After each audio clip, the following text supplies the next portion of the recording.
اللہ اجمعین اما بعد فاعوذ باللہ من الشیطان الرجیم بسم اللہ الرحمن الرحیم۔ محترم انجینئر محمد عظیم رضاوہ صاحب، شیخ محمد مشتاق صاحب، معراج الدین ملک صاحب، ریاض احمد سعدی صاحب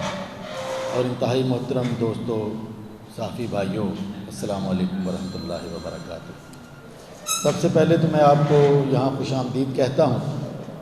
کہ آپ ہماری بہت شارٹ نوٹس پر دعوت پر تشریف لائے۔ ہم یہ سمجھتے ہیں کہ کسی بھی سیاسی جماعت کا جو ہے وہ میڈیا سے اور صحافی برادری سے بہت گہرا تعلق ہوتا ہے، کیونکہ سیاسی جماعت کا بنیادی کام یہ ہوتا ہے کہ اس نے اپنے بیانیے کو آگے بڑھانا ہوتا ہے، عوام تک پہنچانا ہوتا ہے، اور یہ رابطہ عوام جو ہے یہ اس میں بہت بڑا کردار میڈیا کا ہے، میڈیا سے منسلک لوگوں کا ہے، کالم نگاروں کا ہے، رپورٹرز کا ہے، اور جو بھی جس جگہ پر فوٹوگرافرز کا ہے، جو بھی جس جگہ پر اس میدان میں کام سر انجام دے رہا ہے، وہ ظاہر ہے کہ ہمارے اس سیاسی بیانیے کو، ہمارے موقف کو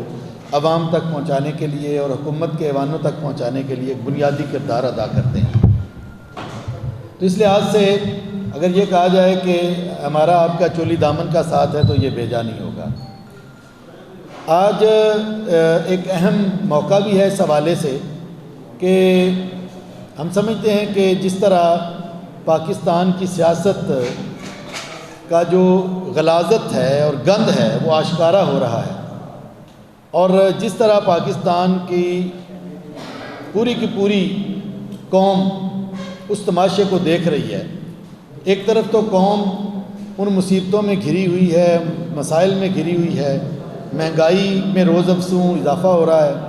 اور IMF کے شکنجے میں اس طرح سے پاکستانی معیشت جکڑی گئی ہے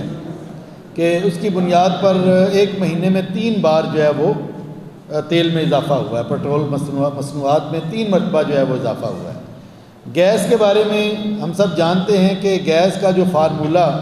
بلز میں لگ کر آتا ہے وہ اتنا ہی ظالمانہ ہے کہ جو شاید کسی بھی محکمے میں اس طرح سے نہ ہو، کہ کسی نے 200 یونٹ جلائے ہیں تو جو ہی 201 ہوتے ہیں تو سارے کا سارا اس کا پچھلے اور اگلے سمیت اس کا بل جو ہے وہ کئی گنا ہو جاتا ہے، اور اس کا ریٹ جو ہے وہ پچھلوں پر بھی لگ جاتا ہے۔ یہ بنیادی طور پر عوام سے پیسہ بٹورنے کی اور ان کے خون نچوڑنے کے علاوہ اور اسے ہم کچھ نہیں کہہ سکتے۔ اس طرح بجلی کے اندر بھی مسلسل اضافہ، اور دیگر اشیاء ضروری جو ہیں وہ ہم سب اس سے روز، مرغی اتنی مہنگی تاریخ میں کبھی نہیں ہوئی تھی جتنی اس وقت جو ہے وہ عام مرغی جو ایک عام آدمی کی دسترس میں ہونی چاہیے وہ بھی اب 360 روپے 380 روپے کے قریب جو ہے وہ پہنچ چکی ہے، اور دیگر جتنی بھی ضرورت کی اشیاء ہیں وہ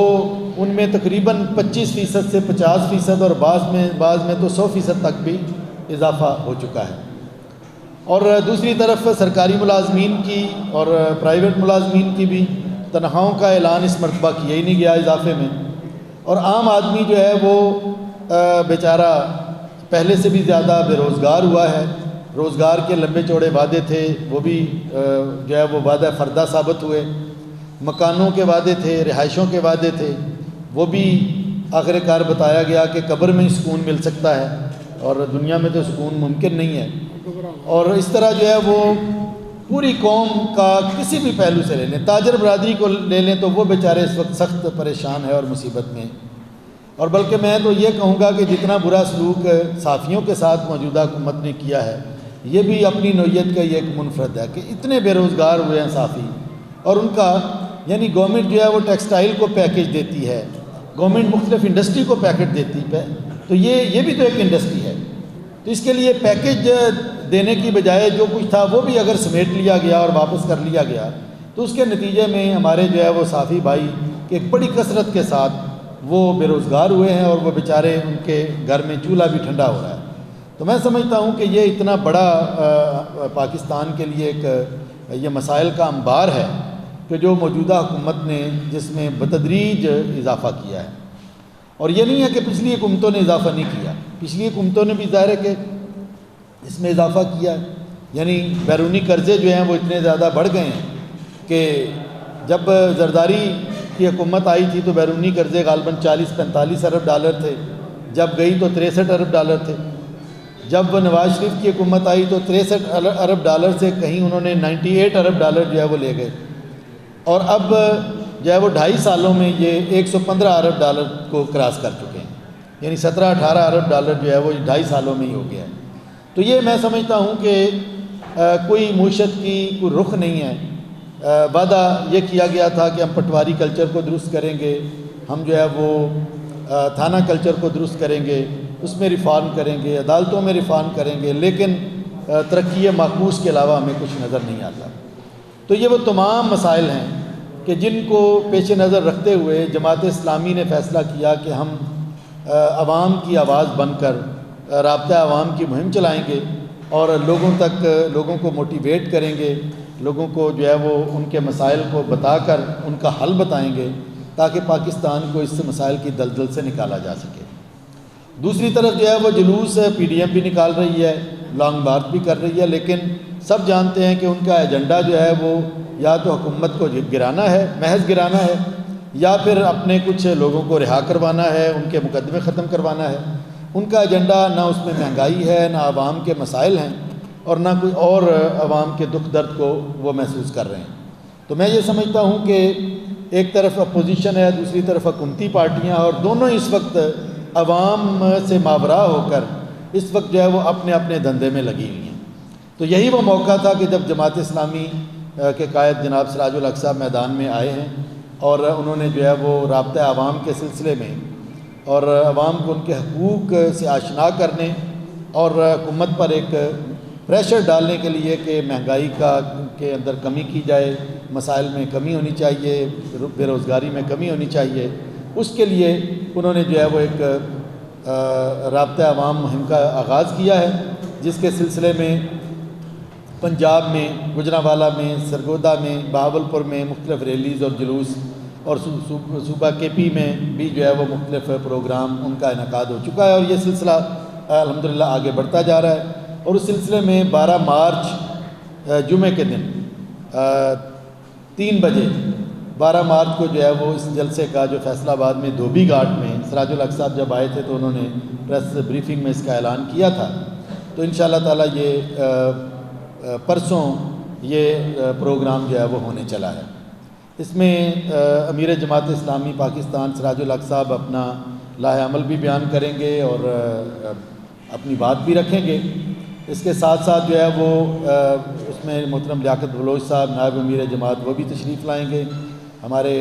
سیکرٹری جنرل، مرکزی سیکرٹری جنرل امیر العظیم صاحب وہ بھی تشریف لائیں گے، محترم محمد جاوید قصوری صاحب امیر صوبہ وہ بھی اس میں شریک ہوں گے،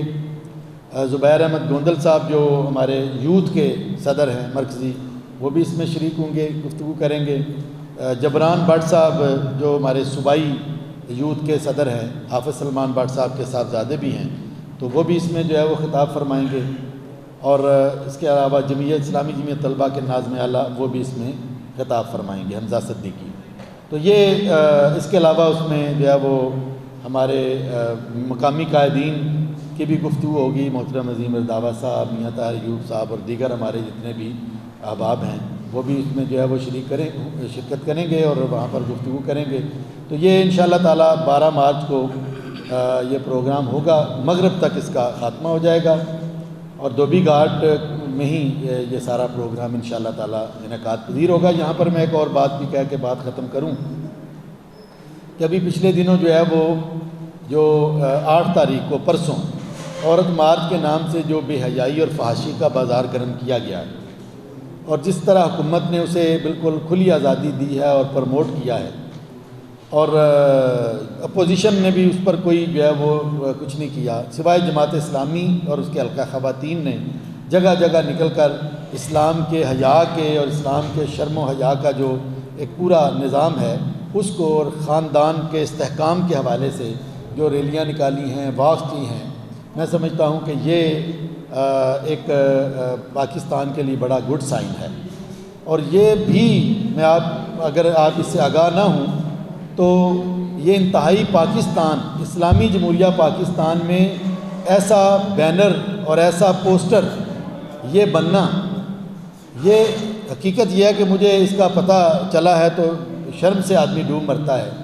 کہ وہاں پر ایک ایسا پوسٹر بھی تھا کہ 9 سال کی لڑکی اور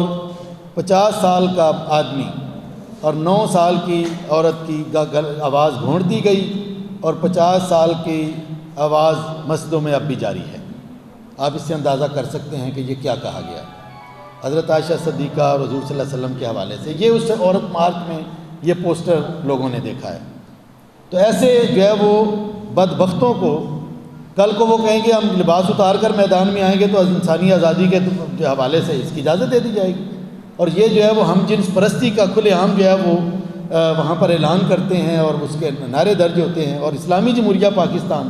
وہاں پر جو ہے وہ اس کی کھلی چھٹی ہے۔ تو میں سمجھتا ہوں کہ یہ اتنا خوفناک اور شرمناک ہے کہ آنے والے وقتوں میں آخر اگر اسی ماحول کو اوپن کر دیا گیا تو آخر ہمارے جو ہے وہ اس سے معاشرے کا کیا بنے گا۔ تو انشاءاللہ ہم اس کو بھی جو ہے وہ 12 مارچ کو اس موضوع کو بھی ایڈریس کریں گے اور اس پر بھی بات کریں گے کہ پاکستان میں حیا کا کلچر ہی ہماری بقا ہے، اور پاکستان اسلامی جمہوریہ پاکستان ہے، یہ کوئی لبرل اور سیکولر جو ہے وہ ملک نہیں ہے۔ تو انشاءاللہ جماعت اس کی نظریاتی سرحدوں کی تحفظ کے لیے میدان میں ہے اور انشاءاللہ میدان میں رہے گی۔ تو میں آپ سب حضرات کا شکریہ بھی ادا کرتا ہوں کہ آپ تشریف لائے، اور انشاءاللہ 12 مارچ کے حوالے سے بھی توقع کرتا ہوں کہ آپ ہمارے ساتھ ہر سطح پر جو ہے وہ اس کا تعاون فرمائیں گے۔ واخر دعوانا الحمدللہ رب العالمین۔ جی کہ یہ رابطہ عوام مہم اور عوام میں جو ہے وہ موٹیویشن اور عوام کو ان کے شعور کا احساس دلانا، یہ سیاسی جماعتوں کا ہمیشہ سے کام ہونا چاہیے اور رہا ہے، اور ہم یہ چاہتے ہیں کہ عوام کو جو ہے وہ برے اور بھلے کی تمیز بتائیں کہ آپ کے ساتھ کیا ہو رہا ہے۔ ہم ہرگز نہیں چاہتے کہ دیکھیں سیاسی جماعتیں ایک پریشر گروپ بھی ہوتی ہیں اور وہ عوام کے مسائل کو لے کر جو ہے وہ ایک پریشر کا اظہار بھی کرتی ہیں تاکہ مسائل کا کسی نہ کسی حد تک حل ہو سکے۔ تو ہم حکومت کی تبدیلی یا حکومت کو جو ہے وہ آئینی طریقے سے تبدیلی اگر ہوتی ہے تو ہونی چاہیے، لیکن ہم جو ہے وہ کوئی دوسرا طریقہ اختیار نہیں کرنا چاہتے اور نہ اس کے حق میں ہے۔ یہ حکومت کا انہوں نے وعدے کیے ہیں، جو انہوں نے وعدے کیے ہیں ان کو پورا کرنے کا موقع ملنا چاہیے، لیکن ہم یہ کہتے ہیں کہ آپ وعدوں کے ساتھ آئیں، آپ مہنگائی میں کمی کریں، آپ لوگوں کو ریلیف دیں اور آپ جو ہے وہ بدامنی کا خاتمہ کریں۔ اور یہ جو دوسری بات ہے کہ جس طرح سینٹ میں، تو سینٹ میں اس عوام میں سب ننگے ہیں، یعنی صوبہ خیبر میں 5 ووٹ پی ڈی ایم کے حکومت نے لیے، 5 ووٹ پی ڈی ایم، وہاں خاتون کی سیٹ پر ٹوٹل اسٹرینتھ جو ہے وہ 43 تھی اور 5 ووٹ جو ہے وہ حکومت کو گئے، یعنی ان کو کم پڑے۔ تو ان کو کس نے خریدا؟ ظاہر ہے اگر خریدا ہی ہے تو اس حکومت نے خریدا، اور یہاں پر جو ہے وہ 15 کے قریب ووٹ یوسف رضا گیلانی صاحب کو گئے، تو یہ بھی ان کو کس نے خریدا؟ تو یہ خرید و فروخت تو دونوں طرف جاری ہے، پی ڈی ایم بھی اس میں پیچھے نہیں ہے، حکومت بھی پیچھے نہیں ہے، اور یہ اصول کی بات تو ہے ہی نہیں۔ سنجرانی صاحب کو جب منتخب کرنا تھا تو اسی طرح لوگوں کو جو ہے وہ پکڑا گیا اور ووٹ لیے گئے خفیہ طریقے سے، تو اس وقت حکومت کا فائدہ تھا تو وہ جائز تھا۔ تو ہم سمجھتے ہیں کہ یہ سب گند ہے، اور یہ سب تینوں چاروں پارٹیاں جو ہیں ان کے پاس جو ہے وہ کوئی مسئلے کا حل موجود نہیں ہے، اور مسئلے کا حل جماعت اسلامی کے پاس ہے۔ اس لیے ہم اپیل کرتے ہیں کہ لوگ جماعت اسلامی کی جانب توجہ کریں۔ ایسا انہوں نے بنانا چاہا تھا لیکن ہمارا ان کا ایجنڈا بالکل مختلف ہے، اور ہم کسی بھی اپوزیشن کی اس طرح کی موو کا حصہ نہیں بن سکتے اور نہ بنیں گے انشاءاللہ۔ اور باقی جہاں تک ہوتا ہے کہ ظاہر ہے کہ سیاسی جماعتوں کا آپس میں ملنا جلنا یا مختلف امور پر تبادلہ خیال اور کوئی اس طرح یہ چیزیں اپنی جگہ پر موجود رہتی ہیں، ظاہر انسان ہیں، پاکستانی معاشرے میں ہیں، کوئی اس طرح سے تو نہیں ہے۔ انشاءاللہ تعالی ہم اپنے ایجنڈے کے مطابق ہی چلیں گے، الیکشن بھی لڑیں گے تو اپنے ہی نشان پر انشاءاللہ لڑیں گے، کسی اتحاد میں نہیں جائیں گے۔ ہاں لوکل سطح پر ایڈجسٹمنٹ اگر ممکن ہے تو وہ تو ظاہر ہے کہ ممکن بھی ہوتی ہے اور اس میں کوئی حرج بھی نہیں ہوتا، لیکن ہم اپنے موقف کی بنیاد پر ہی آگے جائیں۔ جی بات کی ہے کہ فرق دونوں میں ہے ہی نہیں، خان صاحب کے صرف نعرے ہیں، ورنہ خان صاحب میں اور پیپلز پارٹی اور مسلم لیگ نون کی پالیسیوں میں ذرہ برابر بھی فرق نہیں ہے۔ جب اپنا مفاد آتا ہے تو اور بات ہوتی ہے، اس میں یو ٹرن لے لیتے ہیں، جب دوسرا ہوتا ہے تو تنقید کرتے ہیں۔ تو یہ بنیادی طور پر میرا نہیں خیال کہ تاریخ انسانی میں اتنے جھوٹ بھی کسی شخص نے بولے ہوں گے جتنے خان صاحب نے بول لیے ہیں۔ مطلب کوئی ایک سچ بھی مجھے نہیں نظر آتا کہ انہوں نے بولا ہو. ہاں جی، ایک سچ ہے کہ گھبرانا نہیں.